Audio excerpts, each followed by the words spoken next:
എല്ലാവർക്കും സുഖമാണെന്ന് വിശ്വസിക്കുന്നു. വളരെ പ്രധാനപ്പെട്ട അറിയിപ്പുകളാണ് ഈ ഒരു വീഡിയോ നിങ്ങളുമായി പങ്കുവെക്കുന്നത്. വീഡിയോയുടെ വിശദാംശങ്ങളിലേക്ക് കടക്കുന്നതിന് മുമ്പ് കൂടുതൽ ആളുകളിലേക്ക് ഇൻഫർമേഷൻ എത്താൻ ഷെയർ ചെയ്യുക, ലൈക്ക് ചെയ്യുക, ഫേസ്ബുക്കിലൂടെ കാണുന്ന ആളുകൾ ഫോളോ ചെയ്യുക. വീഡിയോയുടെ വിശദമായ വിവരങ്ങളിലേക്ക് വരാം. ആദ്യത്തെ അറിയിപ്പ്, പ്രസിദ്ധമായ ആറ്റുകാൽ ഭഗവതി ക്ഷേത്രത്തിലെ പൊങ്കാല മഹോത്സവത്തോടനുബന്ധിച്ച് നാളെ പൊങ്കാല ദിവസമായ വ്യാഴാഴ്ച മാർച്ച് 13-ന് തിരുവനന്തപുരം ജില്ലയിലെ എല്ലാ വിദ്യാഭ്യാസ സ്ഥാപനങ്ങൾക്കും സർക്കാർ അർദ്ധ സർക്കാർ സ്ഥാപനങ്ങൾക്കും അവധി പ്രഖ്യാപിച്ചു. തിരുവനന്തപുരം നഗരപരിധിയിലെ നാഷണലൈസ്ഡ് ബാങ്കുകൾക്കും അവധി പ്രഖ്യാപിച്ചിട്ടുണ്ട്. മുൻകൂട്ടി നിശ്ചയിച്ചിട്ടുള്ള പൊതുപരീക്ഷകൾക്ക് അവധി ബാധകമായിരിക്കില്ല. ഇന്ന് ഉച്ച മുതൽ തന്നെ നഗരത്തിൽ ഗതാഗത നിയന്ത്രണം ഏർപ്പെടുത്തിയിട്ടുണ്ട്. കഴിഞ്ഞ വർഷത്തേക്കാൾ കൂടുതൽ ഭക്തർ ഇത്തവണ എത്തും എന്നാണ് കണക്കുകൂട്ടൽ. മറ്റൊരു പ്രധാനപ്പെട്ട അറിയിപ്പ്, അധ്യയനം ഉറപ്പാക്കാൻ സ്കൂൾ സമയം കൂട്ടാനോ ശനിയാഴ്ച പ്രവൃത്തി ദിവസമാക്കാനോ വഴി തേടി സർക്കാർ. അധ്യയന വർഷത്തിൽ 220 പ്രവൃത്തി ദിനം ഉറപ്പാക്കുകയാണ് ലക്ഷ്യം.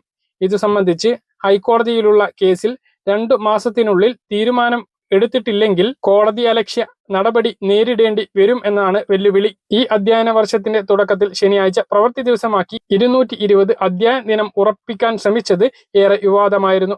സ്കൂൾ മാനേജർ നൽകിയ കേസിൽ ഹൈക്കോടതി വിധി ചൂണ്ടിക്കാണിച്ചായിരുന്നു തീരുമാനം.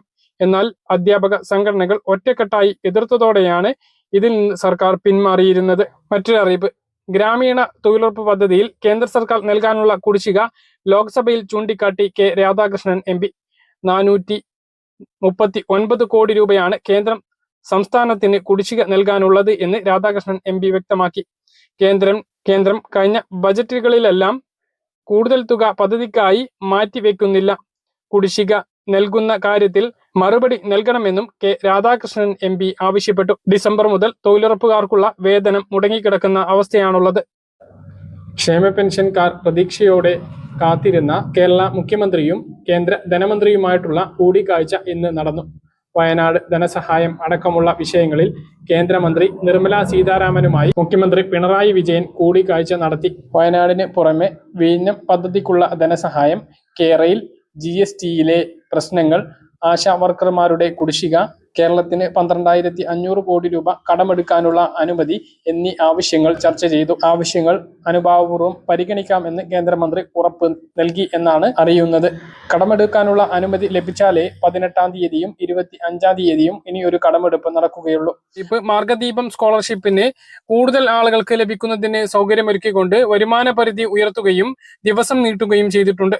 സർക്കാർ എയ്ഡഡ് സ്കൂളുകളിൽ 1 മുതൽ 8-ാം ക്ലാസ് വരെ പഠിക്കുന്ന വിദ്യാർത്ഥികൾക്ക് സംസ്ഥാന സർക്കാർ പുതുതായി ആരംഭിച്ച പ്രീ മെട്രിക് സ്കോളർഷിപ്പ് പദ്ധതിയായ മാർഗദീപം പദ്ധതിയിലേക്ക് അപേക്ഷ സമർപ്പിക്കാനുള്ള വരുമാന പരിധി 2 ലക്ഷമാക്കി ഉയർത്തി. നേരത്തെ ഇത് 1 ലക്ഷമായിരുന്നു പറഞ്ഞിരുന്നത്.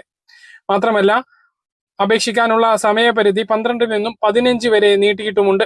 മന്ത്രി അബ്ദുറഹ്മാന്റെ ഓഫീസാണ് ഈ കാര്യങ്ങൾ അറിയിച്ചത്.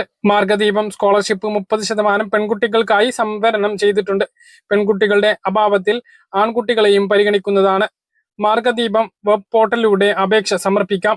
അർഹരായ മുഴുവൻ വിദ്യാർത്ഥികൾക്കും സ്കോളർഷിപ്പ് നൽകുമെന്ന് ന്യൂനപക്ഷ ക്ഷേമ മന്ത്രി വി അബ്ദുറഹ്മാൻ പറഞ്ഞു. മാർഗദീപത്തിനായി 20 കോടി രൂപ സംസ്ഥാന സർക്കാർ വകയിരുത്തിയിട്ടുണ്ട്. പദ്ധതിയുമായി ബന്ധപ്പെട്ട കൂടുതൽ വിവരങ്ങൾക്ക് 047123000524 എന്ന നമ്പറിൽ ബന്ധപ്പെടാവുന്നതാണ്. ഇതുപോലുള്ള ഇൻഫർമേഷനുകൾക്ക് ചാനൽ സബ്സ്ക്രൈബ് ചെയ്യുക, ബെല്ലൈക്കൺ എനേബിൾ ചെയ്ത് നോക്കുക. മറ്റൊരു വീഡിയോ നമുക്ക് കാണാം. ദൂരേക്കും ബൈ.